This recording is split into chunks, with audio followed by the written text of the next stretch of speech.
विनय अपनी पत्नी वीना और पुत्री गुड्डी के साथ एक छोटे से नगर में रहता था। विनय की पत्नी बहुत अमीर घराने की थी, लेकिन विनय बहुत ही गरीब था। कभी कभी तो उसके घर खाने के पैसे भी नहीं होते थे। वो जहाँ भी काम करने जाता था, वहाँ उनका कोई ना कोई नुकसान हो जाता था। उसकी पत्नी उसे बार बार घर छोड़कर चले जाने की धमकी देती थी, इसलिए बेचारा काम की तलाश में मारा मारा फिरता था। एक बार उसका एक मित्र भीखा उसे रास्ते में मिला। अरे कैसे हो भीखा? बॉस मजे में हूँ। आजकल महाराज के महल में माली का काम मिला है तो आमदनी अच्छी हो जाती है। तू बता, तुम्हारा क्या हाल है? मेरे पास कोई काम नहीं है, मुझे काम की सख्त जरूरत है। क्या तुम महल में मुझे कोई काम दिलवा सकते हो? अरे हाँ, राजमहल में एक दरबान की आवश्यकता है। ऐसा करो, तुम वहां जाकर महल के बाहर सिपाही को मिलना। तुम उसे बताना कि तुम मेरे पहचान वाले हो, तो वो तुम्हें काम पर रख लेगा। तुम्हारा बहुत बहुत धन्यवाद भीखा। दूसरे दिन विनय महल में जाकर सिपाही से मिलता है और उसे महाराज के दरबार में दरबान का काम मिल जाता है। वो खुशी खुशी शाम को घर आकर, सुनो वीणा, अब तुम्हें घर छोड़कर जाने की कोई आवश्यकता नहीं है। मुझे महाराज के महल में दरबान का काम मिल चुका है।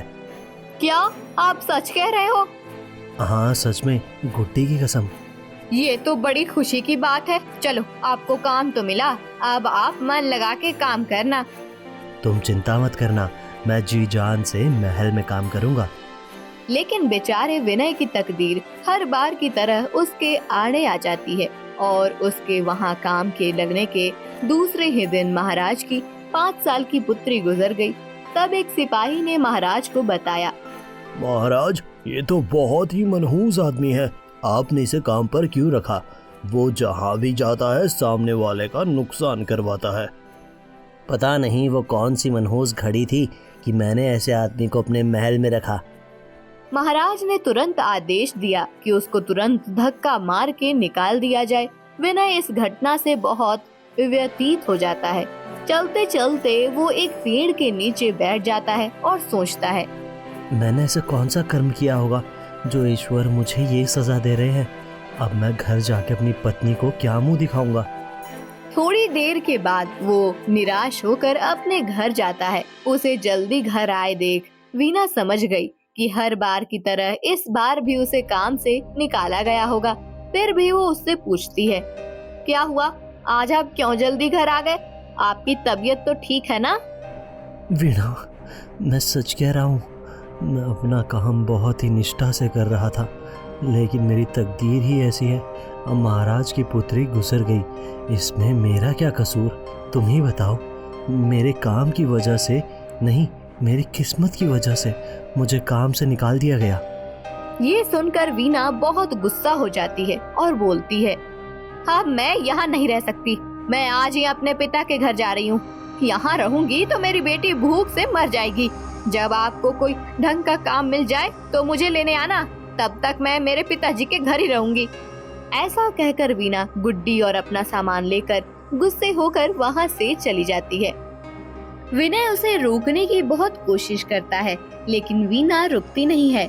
इस घटना से व्यथित होकर विनय अपने पड़ोस के नगर में काम ढूंढने के लिए निकल जाता है और मनोमन कहता है, अब जब तक मैं कुछ आमदनी जमा न कर दूं, मैं अपने नगर में वापस नहीं जाऊंगा। थोड़े दिन बाद वीना गुड्डी को लेकर नगर में नदी के पास एक सुंदर से बगीचे में घुमाने लेकर जाती है। थोड़ी देर बाद अचानक से नदी में आगे ज्यादा बारिश होने की वजह से जोरों की बाढ़ आती है, जिसमें वीना और गुड्डी दोनों बह जाते हैं। उनके साथ वहीं पे मौजूद सभी लोग पानी में बह जाते हैं। विनय को जब किसी ने खबर दी कि उनके नगर में बाढ़ आई थी और काफी लोग बह गए हैं, तो वो हक्का बक्का होकर भागता हुआ अपने नगर गया। जैसे ही वो नगर के पास उस बागीचे में गया तो वहाँ उसका पड़ोसी मगन मिला। मगन, ये सब क्या हो गया? मेरी भी माँ और बच्चे का कोई अता पता नहीं मिल रहा है। क्या तुम्हें पता है मेरी पत्नी कहाँ है? मुझे पता नहीं, लेकिन मैंने सुना था कि कि वीणा भाभी अपने माता पिता और गुड्डी के साथ उस दिन यहाँ घूमने आए थे और वो सब बाढ़ में बह गए। यहाँ पास में महाराज ने राहत शिविर बनाया है, तुम जाकर वहाँ पूछ लो, शायद तुम्हें कोई जानकारी मिले। विनय भागता हुआ वहाँ जाता है, लेकिन उसके परिवार के बारे में किसी को कोई खबर नहीं थी। विनय तो जैसे उसका सब कुछ लुट गया हो। वो निराश होकर अपने घर जाता है। वो जैसे पूरी तरह से टूट गया था। दूसरे दिन सुबह वो जल्दी उठकर नदी की ओर चल पड़ता है और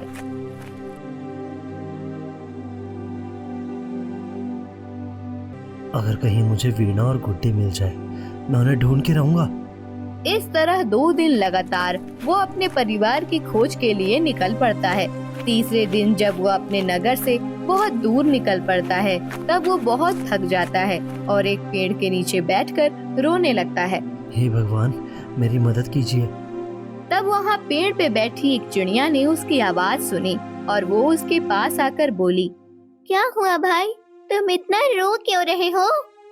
चिड़िया के बातें करते हुए देखकर विनय उसे आश्चर्य से देख रहा था। उसको यकीन नहीं हो रहा था। तब, अरे डरो मत, मुझे अपनी परेशानी बताओ, हो सकता है मैं तुम्हारी कुछ मदद कर सकूं। फिर विनय ने उसे सारी बात बताई। ये सुनकर, अरे रे, तुम्हारे साथ बहुत बुरा हुआ। चलो, मैं तुम्हें एक बाबा के पास लेकर जाती हूँ। वो बहुत बड़े तपस्वी हैं और मुसीबत के मारे लोगों को राह दिखाते हैं। हो सकता है वो तुम्हें भी सही रास्ता दिखाए। सच? तो जल्दी से तुम मुझे वो बाबा के पास ले चलो। तुम्हें नहीं पता तुम मेरी कितनी बड़ी मदद कर रही हो। इसमें क्या, अगर इससे आपका जीवन अच्छा होगा तो मुझे बहुत खुशी मिलेगी। फिर वो चिड़िया विनय को वो बाबा की कुटिया के पास लेकर जाती है और कहती है, ये बाबा जब तक ध्यान में से आंखें ना खोले तब तक उन्हें बुलाना नहीं, समझ गए? जाओ, अब उनके सामने बैठ के प्रतीक्षा करो। विनय ने देखा तो कोई बड़े ही तपस्वी बाबा वहाँ ध्यान में बैठे हुए थे। ये देखकर लगता है अब ये बाबा ही मेरा उद्धार करेंगे। मैं उनके चरणों में गिड़गिड़ाकर उन्हें अपनी परेशानी बताता हूँ। फिर वो बाबा के चरणों में जाके बैठ गया और उनके ध्यान में से उठने की प्रतीक्षा करने लगा। थोड़ी देर बाद बाबा ने आंखें खोली। विनय को देखकर बोले, बोल बच्चे, यहाँ किस परियोजना से आए हो? बाबा कृपा कीजिए, मैं बहुत मुश्किल में हूँ। परेशानी मेरा पीछा नहीं छोड़ती। मुझ पे दया कीजिए और मार्ग दिखाइए। ऐसा कहकर विनय ने अपनी सारी परेशानियाँ बाबा को बताई। बाबा थोड़ी देर ध्यान में चले गए, फिर आंखें खोलकर बोले, तुम्हारे पिताजी बहुत धनवान थे। एक बार एक काला जादू करने वाला तांत्रिक तुम्हारे घर के पास से निकल रहा था। उसने तुम्हारे पिताजी से खाना मांगा तो तुम्हारे माता ने उसे घर में बिठा के खाना खिलाया। लेकिन उस दुष्ट ने देखा कि तुम्हारे पिताजी बहुत धनवान हैं। उसने अपना काला जादू तुम्हारे घर पर करके सारा धन लूट लिया। उसने तुम्हारे घर के किसी कोने में उसके काले जादू का प्रयोग किया है। लेकिन बाबा, मुझे कैसे पता चलेगा कि उसने मेरे घर के किस कोने में काला जादू का प्रयोग किया है? जब तक तुम्हारे घर में ये काला जादू है, तब तक तुम हमेशा परेशानियों से घिरे रहोगे। लेकिन वो काला जादू मेरे घर से कैसे जाएगा? तुम्हें एक मोर पंख लेकर आना है। मैं इस मंत्र से सिद्ध करके दूंगा। तुम इसे लेकर पूरे घर में घुमाना। जिस जगह पर यह मोर पंख चिपक जाएगा, समझ लेना वहीं पर कुछ है। तुम उस जगह गड्ढा खोद के देखना, वहां तुम्हें काले कपड़े में बंधा हुआ कुछ मिलेगा। तुम उसे कुछ पुराने कपड़े में उठाना और उसमें ही बांध देना। फिर कोई खुली जगह पर जाकर उसे जला देना। फिर मुझे क्या करना होगा? तुम फिर मंदिर जाना और सच्चे दिल से ईश्वर से प्रार्थना करना कि अब तुम्हारी सारी परेशानियों को दूर कर दे। तो मैं अभी मोर पंख ढूंढ के आता हूँ। लेकिन तुम कभी भी मोर पंख लेकर आओगे वो नहीं चलेगा। तुम्हें मोरनी का पंख ढूंढना है, और वो मोरनी का पंख जिसने हाल ही में अंडे रखे हों और उसके बच्चे हुए हों। लेकिन बाबा, कृपया करके आप बताएंगे कि मेरी पत्नी और पुत्री जीवित है या नहीं? तुम बस ईश्वर पर भरोसा रखो। पहले जैसा मैंने कहा है वैसा करो और मोर पंख ढूंढ के आओ। विनय बाबा के कहने पर मोरनी के पंख ढूंढने उनकी कुटिया से थोड़ी दूर जाता है और फिर वो पेड़ के नीचे बैठकर बोलता है, अब मुझे कैसे पता चलेगा कि कौन सी मोरनी ने अंडे रखे हैं और उसके बच्चे हुए हैं? हे भगवान, ये मेरे साथ क्या हो रहा है? तब वो चिड़िया वापस आई और बोली, अब क्या हुआ? क्या बाबा ने कोई रास्ता दिखाया? दिखाया, लेकिन वो बहुत मुश्किल लग रहा है। पता नहीं उसमें कितना समय लग जाएगा। विनय ने चिड़िया को बताया कि उसे मोरनी का पंख ढूंढना है। बस इतनी सी बात, मैं तुम्हें उसे ढूंढने में मदद करूंगी। फिर वो चिड़िया विनय को उस मोरनी के पास लेकर जाती है जिसके अंडे में से थोड़े दिन पहले ही बच्चे जन्मे थे। चिड़िया ने उस मोरनी के पास जाकर विनय के लिए एक मोर पंख मांगी और मोरनी ने उन्हें खुशी से एक मोर का पंख दे दी। विनय चिड़िया और मोरनी का ध्यान करके बाबा की कुटिया में जाकर उन्हें मोरनी का पंख देता है। ये देखकर, बहुत खूब, तुम जल्दी वापस आ गए। लगता है किसी ने तुम्हारी मदद की है। आप सही कह रहे हो बाबा, एक चिड़िया ने मेरी मदद की और वो ही चिड़िया ने मुझे आपके बारे में बताया था। हाँ, बहुत ही भली है बेचारी, उसने बहुत सारे इंसानों की मदद की है। भगवान उसका उद्धार करे। फिर विनय बाबा को वो पंख देता है। बाबा ने उसे मंत्र से सिद्ध करके विनय को दिया। विनय बाबा को प्रणाम करके अपने घर गया। उसने वो मोर पंख पूरे घर में घुमाया तो देखा कि एक जगह पर मोर पंख चिपक गया। विनय ने उस जगह पर गड्ढा खोदा तो अरे, ये तो सच में किसी ने काला जादू किया है। बाप रे, कितना भयानक है। मुझे तो छूते हुए भी डर लग रहा है, लेकिन मुझे कैसे भी करके इसको घर से बाहर निकालना पड़ेगा। विनय ने एक बड़ा कपड़ा लेकर उससे वो काला जादू वाली काली पोटली उठाई और घर से दूर ले जाकर उसे जला दी।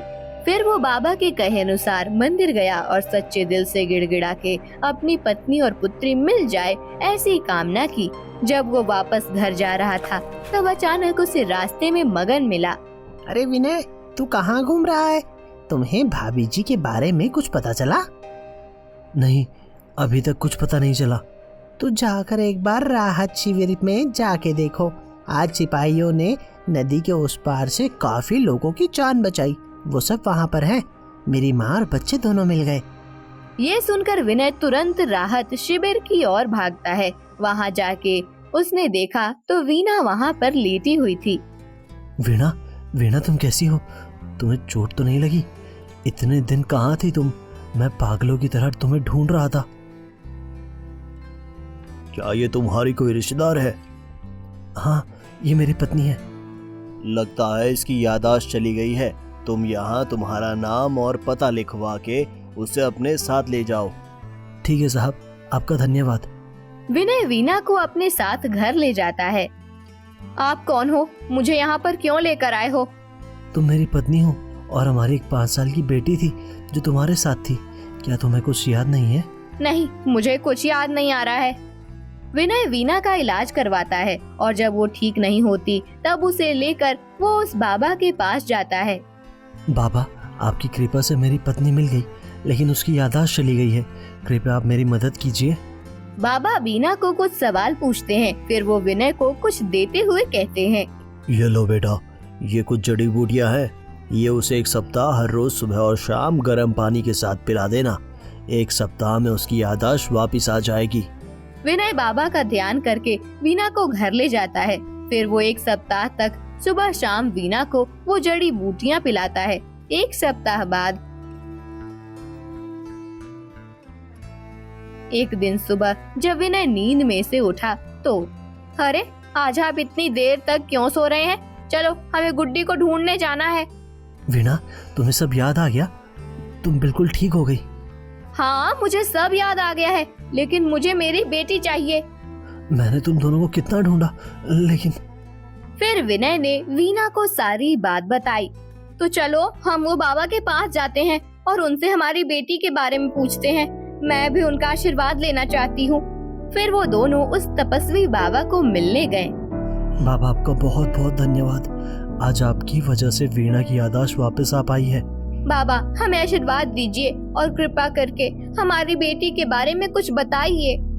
बाबा कुछ देर ध्यान करने के बाद, बेटी, तुम्हारे भाग्य में 2 पुत्रियों का योग है।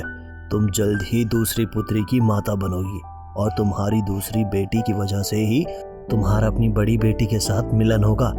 लेकिन बाबा, हमारी बेटी किस हाल में होगी? हमें उसकी बहुत फिक्र हो रही है। आप लोग निश्चिंत होकर घर जाओ।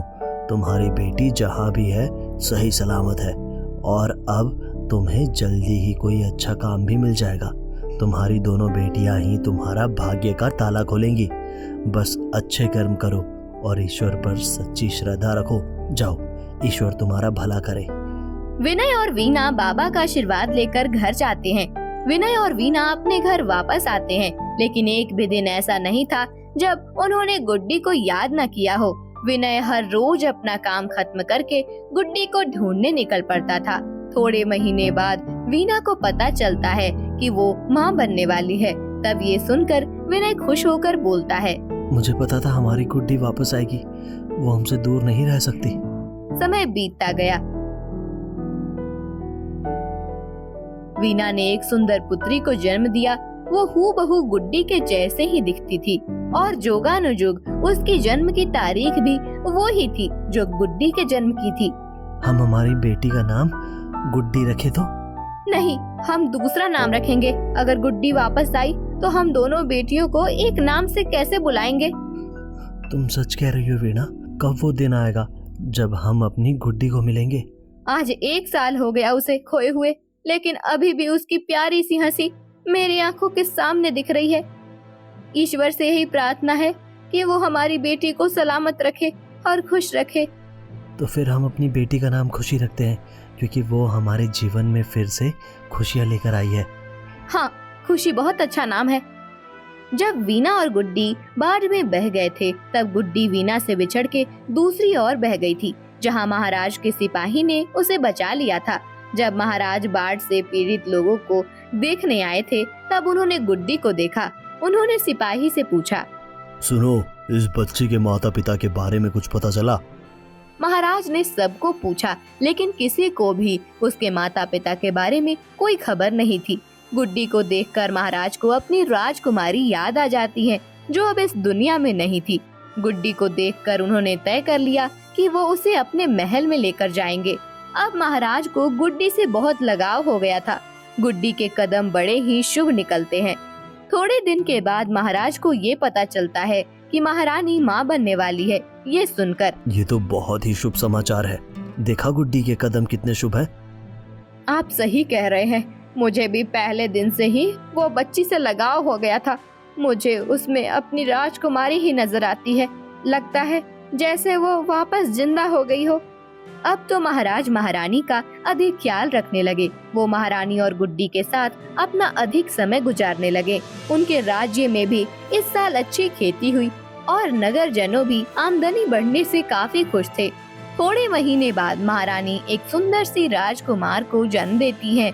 ये सुनकर महाराज की खुशी का कोई ठिकाना नहीं रहता। उन्होंने पूरे राज्य में मिठाई बांटी। थोड़े दिन तो महारानी गुड्डी को अपनी बेटी की तरह रखते थे, लेकिन बाद में वो अपने राजकुमार के साथ ही पूरा समय व्यतीत करने लगे। ये देखकर गुड्डी को अपने माता पिता की याद आने लगी। अब महाराज भी गुड्डी से ज्यादा अपने पुत्र को अधिक प्रेम करने लगे। ये देखकर गुड्डी गुमसुम रहने लगी।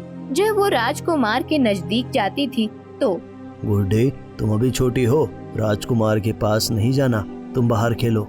और गुड्डी ये सुनकर अपने कमरे में जाकर रोने लगती है।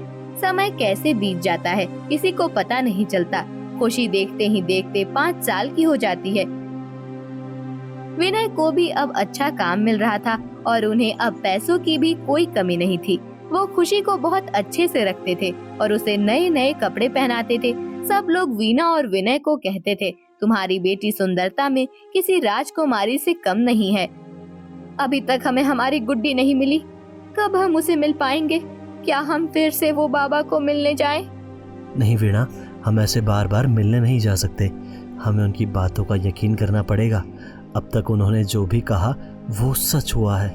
हम थोड़ा और इंतजार करते हैं। एक दिन महाराज नगर यात्रा पर निकलते हैं। तभी विनय और वीना भी खुशी को लेकर महाराज को देखने खड़े रहते हैं। जब महाराज वहाँ से गुजरते हैं तो उनकी नजर खुशी पर पड़ती है। वो अपना रथ रोकने के लिए कहते हैं। खुशी को देखकर उन्हें यकीन नहीं होता। अरे ये कैसे संभव है? ये बच्ची हूबहू गुड्डी जैसी दिखती है। जब वो मुझे मिली थी तब वो बिल्कुल ऐसी ही दिखती थी। महाराज विनय के पास जाकर, क्या ये तुम्हारी बेटी है? जी महाराज। क्या तुम्हारी एक ही संतान है? नहीं महाराज, ये मेरी छोटी बेटी है।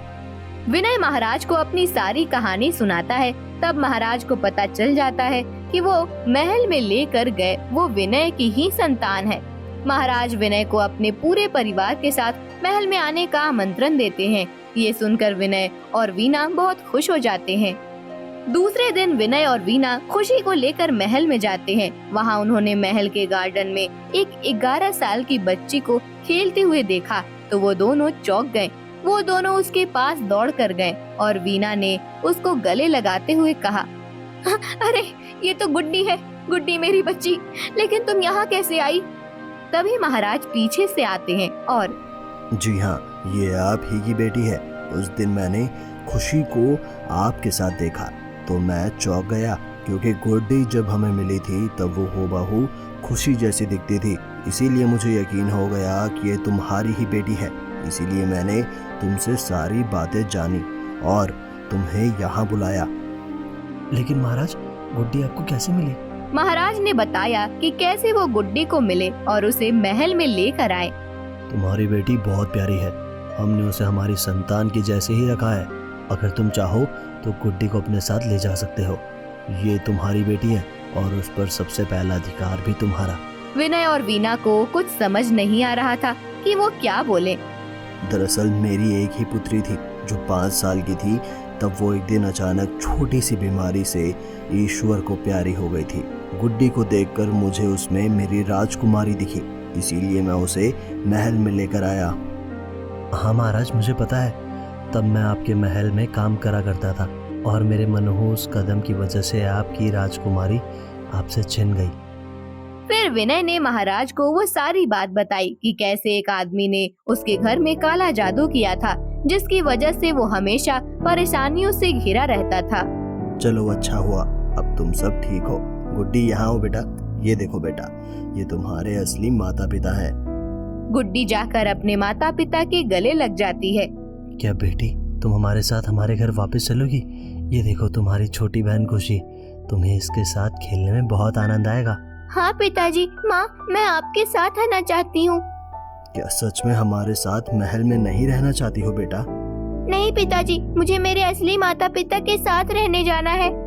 महाराज को अब अपना बेटा आ गया था, इसलिए वो भी चाहते थे कि गुड्डी उसके असली माता पिता के साथ चली जाए।